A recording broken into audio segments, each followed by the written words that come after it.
Welcome to the Fantasy Football Forge. My name is Steve, as always, and it's time to start to change our tune and start actually moving a little bit away from fantasy in a sense and move on to the real NFL draft.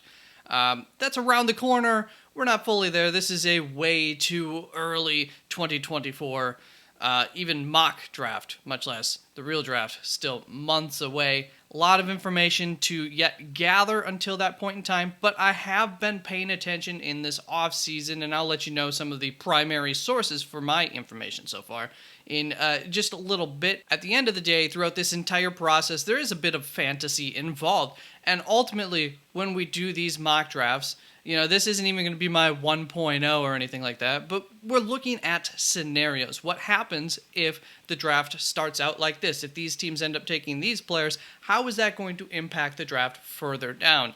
And it's almost impossible, if not impossible, to actually predict it accurately, but we're going to try our best throughout the offseason, and we can definitely get some picks correct. So what I am doing in this video is I will be looking at the top 18 picks of the draft, because those are what we know as of recording this video up until Cincinnati. I picked 18. After that, the playoffs haven't started yet, but the playoffs will be impacting the rest of the draft, so I'm not even going to start to look at that portion yet.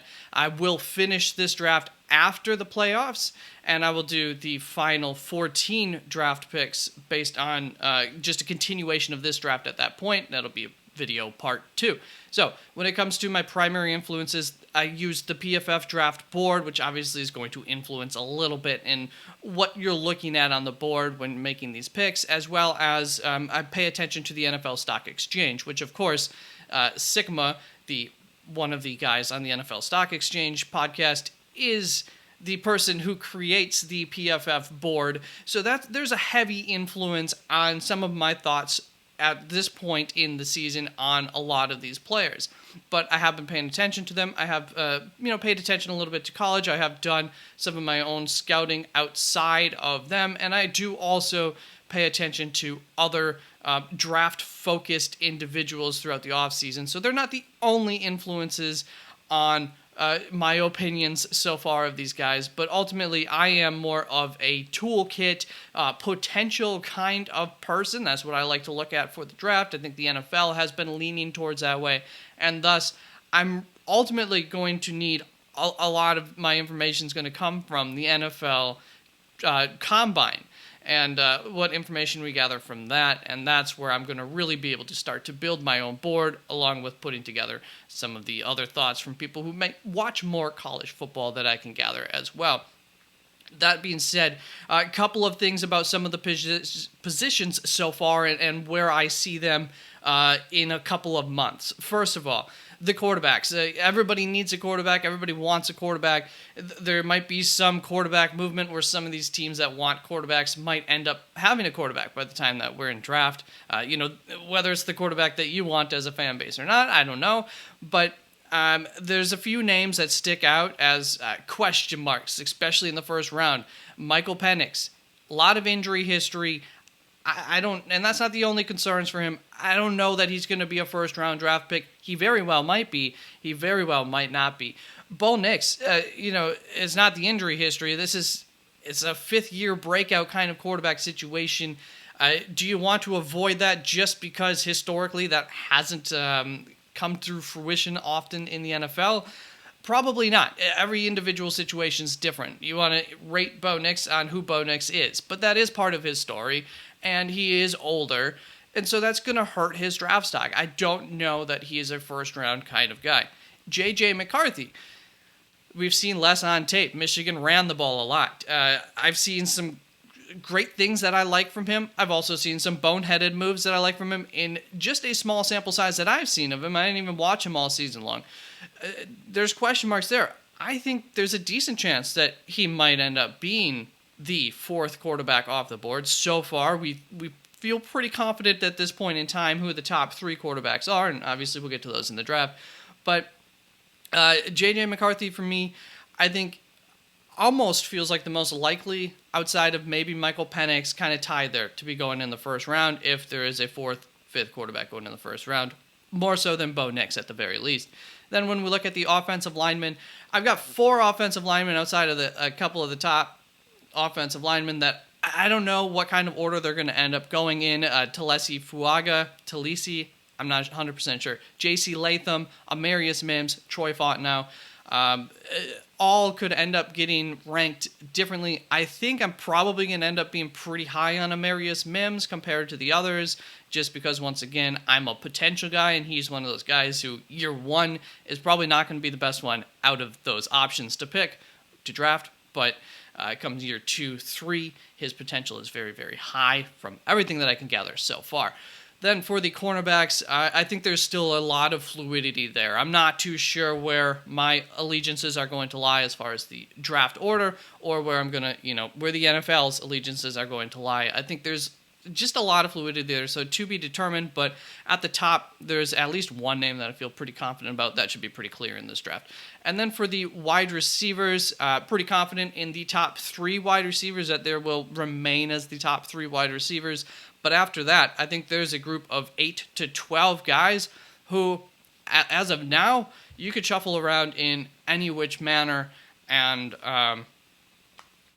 you wouldn't necessarily be wrong for that order. So, as always, included in that is there's a lot of different types of wide receivers, and it's going to depend what the teams are looking for exactly. So, with that being said, let's get into this slideshow that I created for you, where I will be picking, I will be showing you an A, a B, and a C draft option for each team. And as soon as a player has shown up 3 times on anybody's lists, they can no longer be drafted. So that's why we're going to be looking at some different scenarios here. Let's go. All right, here we are at pick 1-1 with the Chicago Bears on the draft board. And of course, very likely that they could be going quarterback. I think all the more likely now that they have fired Luke Getsky, and the entire offensive coordinating staff seems like they're ready to move forward at that position. But you want to do your due diligence if you're the Chicago Bears. You want to make sure that you are comfortable with these 2. I don't think that, Fields is a dead man walking at this point. They should be able to get something for him in a trade as well, which they have clearly begun to figure out what teams are willing to trade for him. And so we shall see where everything lies. Currently, I think it's Caleb Williams, then Drake May for your top 2 quarterbacks. So that's the way that I'm going to put them for the Chicago Bears, and that order is, most likely of being drafted, I think. Then you could also take Marvin Harrison at the 1-1, but I think more likely what you would want to do in this situation would be to trade back. Most specifically, I wouldn't really want to trade back any further than the Patriots, because I do want Marvin Harrison. I don't want to miss out on Marvin Harrison, clearly the best wide receiver draft prospect to come out in years. And so, don't want to draft him at 1-1, but if the Patriots, we can get them to move up, give them a bit of a deal to move up even, just move back, get a little bit of draft capital, next year's first-round pick. That way, if you go this route, if you don't end up taking your quarterback of the future in this draft, you grab Marvin Harrison to help Fields out for a year and see how things go, then you can easily reset, because you're going to have 2 first-round picks and 2 second-round picks.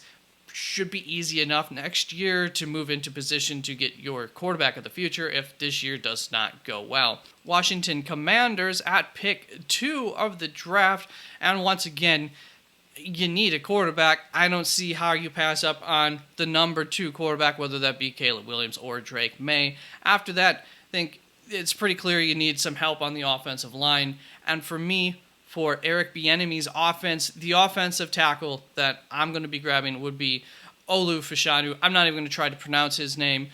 Very commonly just nicknamed Olu. So, Olu Fashanu is the left tackle kind of draft prospect in this draft. He is a very, very good pass protecting tackle.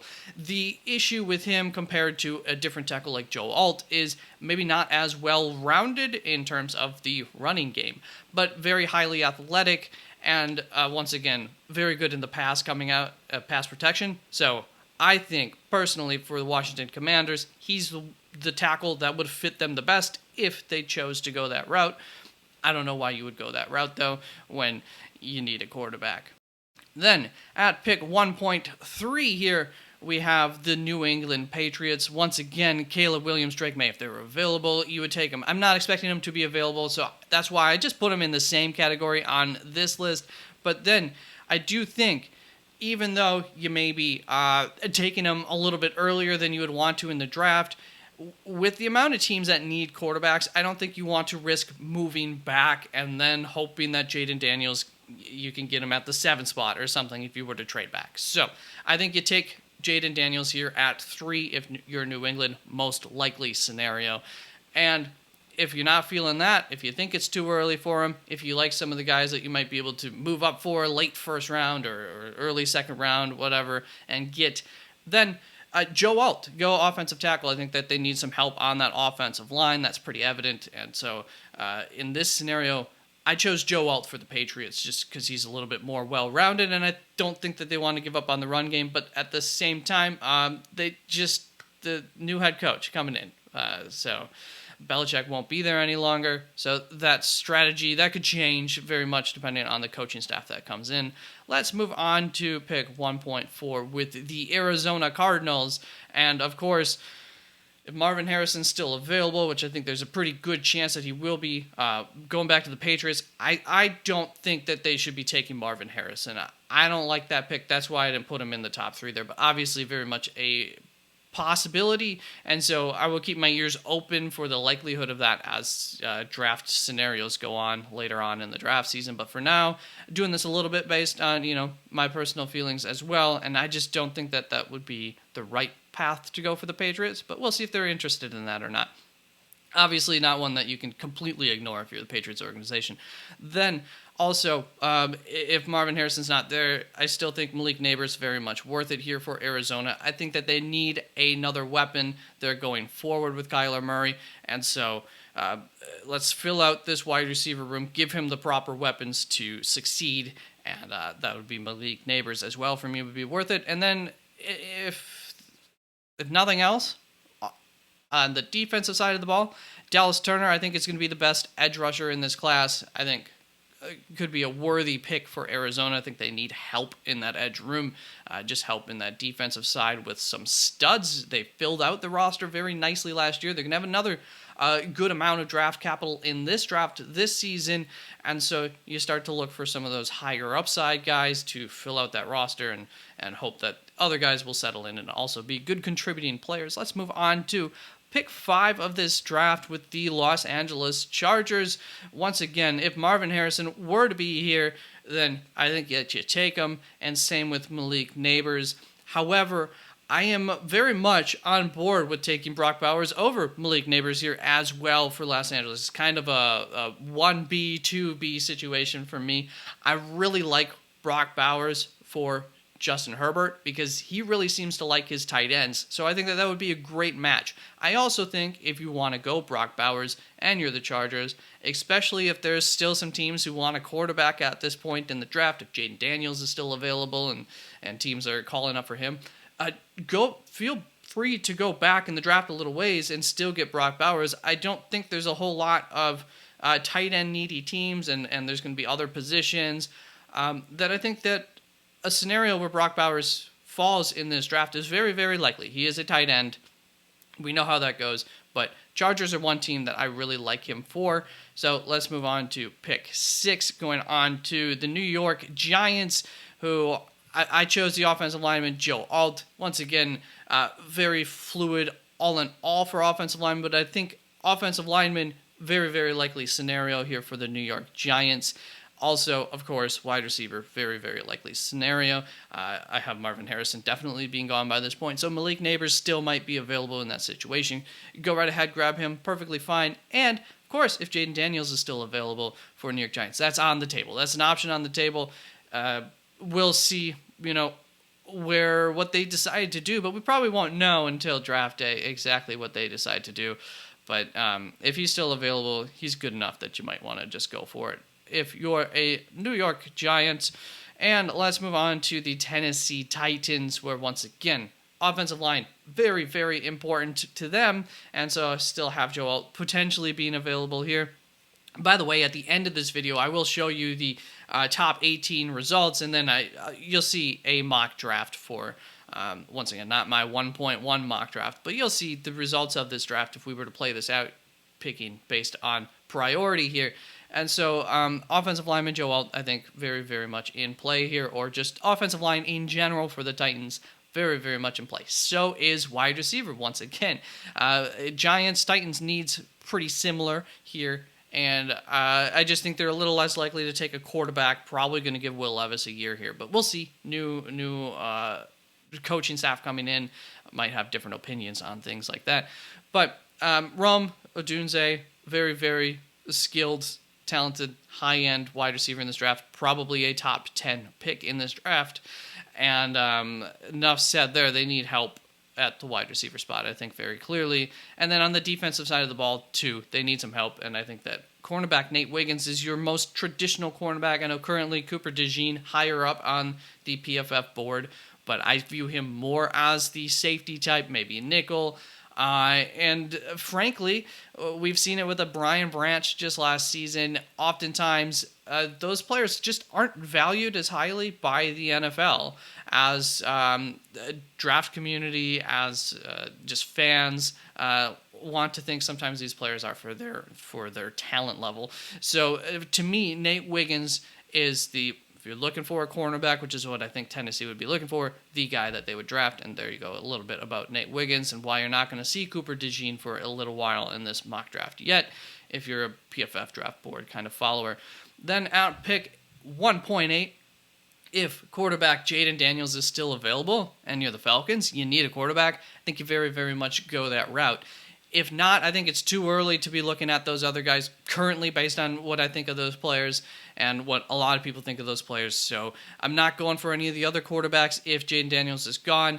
You could always move back, of course, put yourself in position to grab one where you feel a little bit more comfortable and pick up some draft capital if you can find a partner to trade with. I do think it might be a little bit hard for these teams to trade back early on in this draft. Teams might be a little bit willing to just wait and see what comes to them because there is a good amount of talent here. But we'll see how this draft, ends up unfolding eventually. As far as other options, Dallas Turner, once again, I think you need some help along that defensive front there in Atlanta, and he is my number one option, so I'd like to see him there.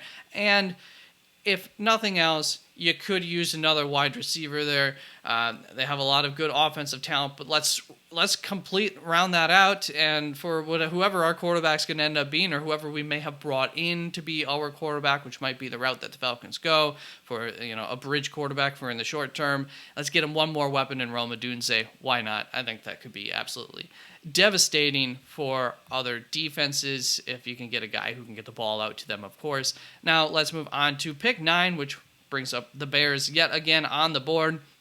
And of course, if Rome Odunze is available, you want to get that quarterback to help Caleb Williams or whoever your quarterback is going forward. You need a wide receiver to help them out. I think I said quarterback there, wide receiver to help them out. Once again, a defensive side of the ball could also be an option here for you. Go Dallas Turner, edge rusher. I think going to be the number one edge prospect in this draft class. And wide receiver Troy Franklin is an option to me here because Bears, once again, going to need some help if Rome Odunze is gone at this point. And, of course, if Dallas Turner's gone and we're looking back at that wide receiver, here's the thing. You could probably get a decent wide receiver, maybe even Troy Franklin, in the second round. But if you're liking him, by the time that we get to the draft, I'm digging deep on this name is essentially what I'm getting to. But what I do like about Troy Franklin, specifically for Chicago, is that Darnell Mooney may be a free agent. Maybe they're not bringing him back. They're going to need that deep target guy to help open things up for the rest of the offense, to just provide as a threat and a big play option for this offense. And they need more offensive weapons. Now, last year they drafted Tyler Scott, which some people thought was a good deep threat. Doesn't quite have that home run threat breakaway speed, however, that you want to see. Works a little bit better, and where they've, I think, been operating him from mostly has been the slot. Just kind of operates better as a slot guy. So that's where I think that keeps the window open here for Troy Franklin to come in and just be a deep threat for the Bears. That said, currently based on draft thoughts, probably a little too early to draft him, so you could always move back, but I do think that is going to be important here in the first 40 picks of the draft for the Bears to get another wide receiver on this roster. And so Troy Franklin was the one that I chose out of the remaining wide receivers after Rome Odunze for the Bears specifically. You won't see his name once again on this little mock draft that we're doing. New York Jets in at pick 10. And I'm going Olu Fashanu here as the number one option for them at tackle if he is available. Of course, any tight end. Joe Alt's name was gone by now off of the board, so couldn't put him as a second option. But obviously, offensive tackle, very, very important for the New York Jets. But there's other routes that they could go. I think Brock Bowers would be a better option than the remaining wide receivers on the board at this point in time. And I think that's for two purposes. He can also help you in the run game. He can make life a little bit easier for that offensive line. He is a good blocker, very good blocker.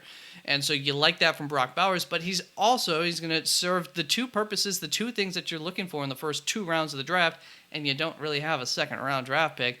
And that is a weapon, another weapon on this offense for Aaron Rodgers to throw to. And by getting Brock Bowers, you're going to get somebody to help that offensive line and another weapon for Aaron Rodgers. So I really like Brock Bowers for the Jets for that reasoning, especially considering, once again, that second round pick of theirs is now with Green Bay.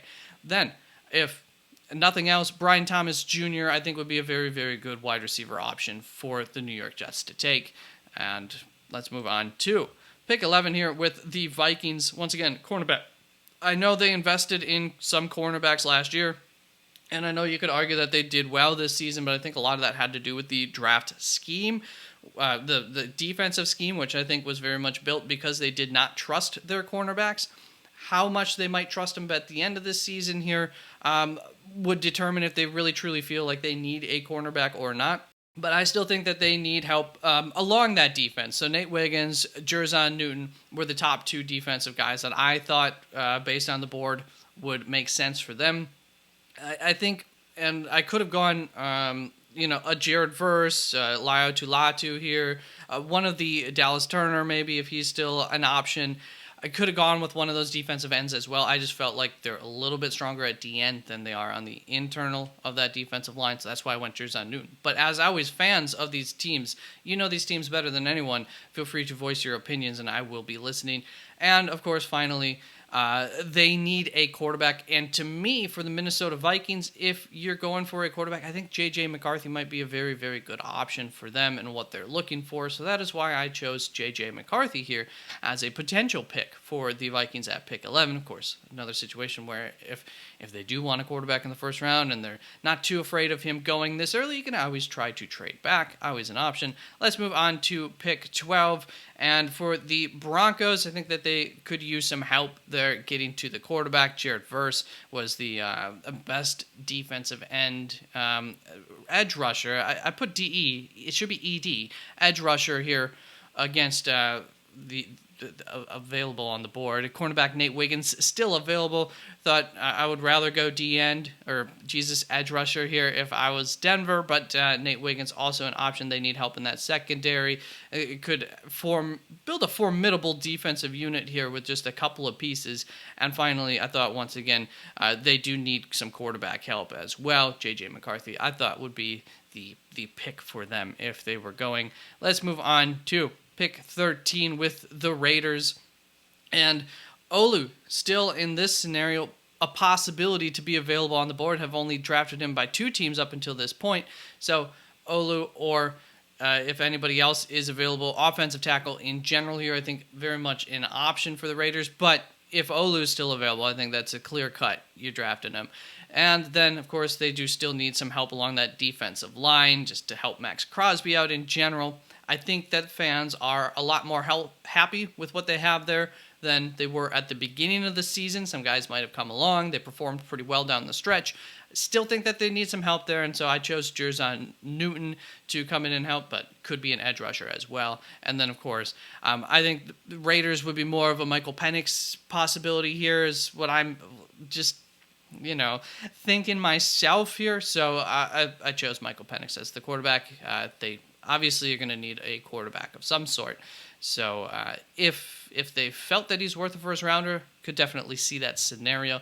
Then we go on to pick 14, and once again we're going to get edge rusher here, Jared Verse, as a possibility for the Saints. As you can see, I think that they need help along that defensive front, so Jerzon Newton also an option for them. I think they need to get a little bit younger there. They're getting old, and less expensive there as well if possible.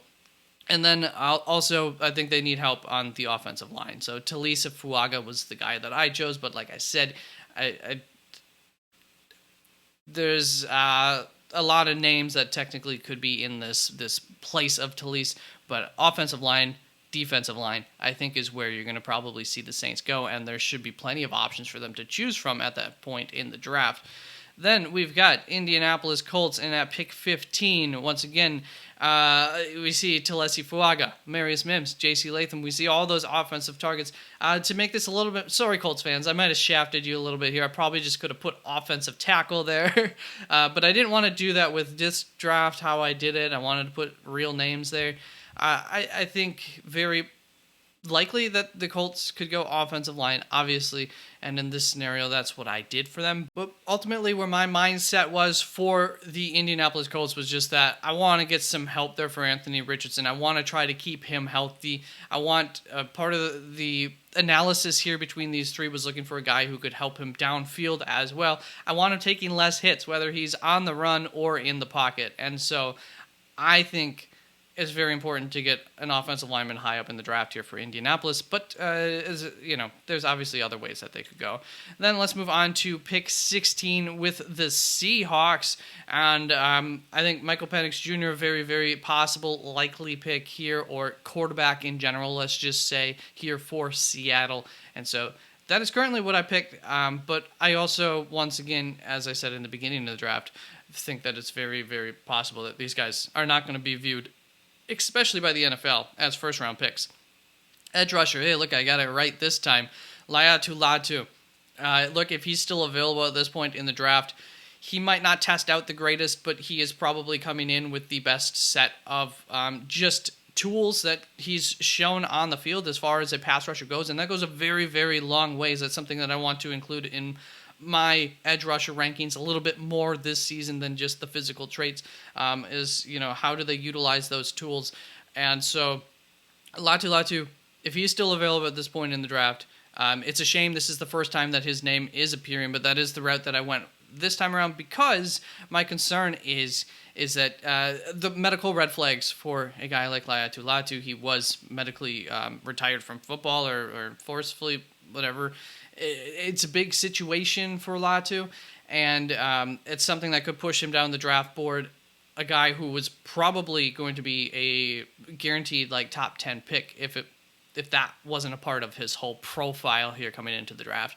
And then offensive tackle Talise Fuaga, I think, is also an option here. I think Seattle could use some offensive linemen, could use a little bit of help on that defensive front, and of course, especially with a new coaching staff coming into Seattle, will probably be moving on from Geno Smith as if possible, and will want to in the next year or two, if worst case scenario. But in this scenario, I have him going Michael Penix Jr. most likely.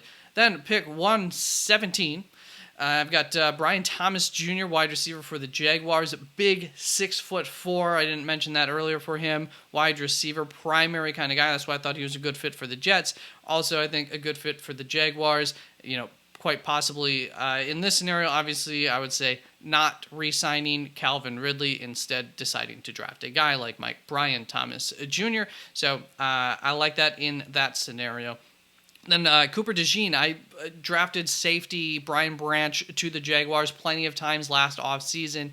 Once again, I think we're going to get I don't want to say similar, but similar enough type of prospect here in Cooper DeJean that I think that the Jacksonville Jaguars might feel comfortable taking at this point in the draft. And then, of course, Latu, if he were to be still available at pick 17, would be a hard name to pass up as long as he has cleared the medicals. And if he's cleared those medicals, I might be pushing him a little bit too low in this draft.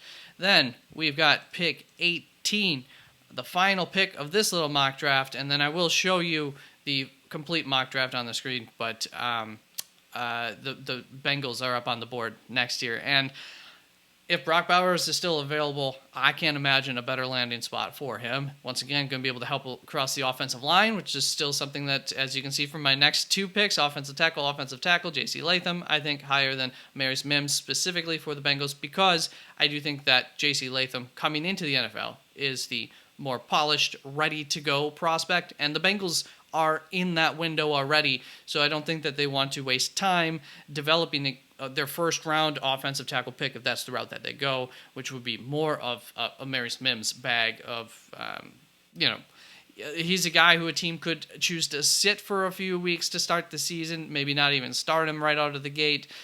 He's just not, he hasn't played as much football anywhere near as much as a lot of these other guys, especially J.C. Latham. He's a ceiling prospect. But back to Brock Bowers, love him. Bengals need tight end help. They'd get another offensive weapon, and they'd get somebody who could help them along that offensive line, help them out a little bit. So there is the final draft up on the screen over that direction. At pick 1, we got Chicago taking Caleb Williams. Pick 2, Washington taking Drake May. Obviously, no trades in this draft. We're just really looking at scenarios. But there will be trades in the real draft. And I am not afraid to get into mock-in trades. And I think I've had a little bit of success with it in the past. So just heads up on that as the season goes along. But for this purpose, didn't do any trades. Jaden Daniels in at 3 for the New England Patriots, followed by Marvin Harrison for the Arizona Cardinals, followed by Malik Neighbors for the Chargers. Joe Alt going to the New York Giants. Rome Odunze going to the Tennessee Titans. Dallas Turner going to the Falcons. Troy Franklin going to Chicago once again. Currently, feel free to berate me in the comments, whatever. I don't really care. But probably would be a trade back scenario for Chicago based on our current thoughts of this draft class.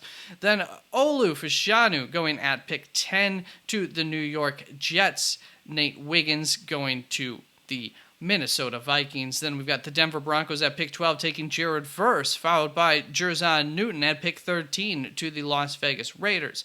Talesi Fuaga going to New Orleans. Amarius Mims going to Indianapolis. Michael Penix Jr. going to the Seattle Seahawks at pick 16, followed by Brian Thomas Jr. going to Jacksonville at wide receiver. And to wrap up what we looked at, Brock Bowers at tight end going to Cincinnati at pick 18, and they're happy about that, I'm sure, because I also think there's a possibility that Cincinnati could trade up in order to get Brock Bowers. Maybe even a trade up to like pick 9 there with Chicago would make enough sense for everybody involved. But at the same time, when you look at draft scenarios and the possibility of Brock Bowers, quote-unquote, falling in this draft, I think it's very possible. So maybe you don't want to get that anxious if you're Cincinnati.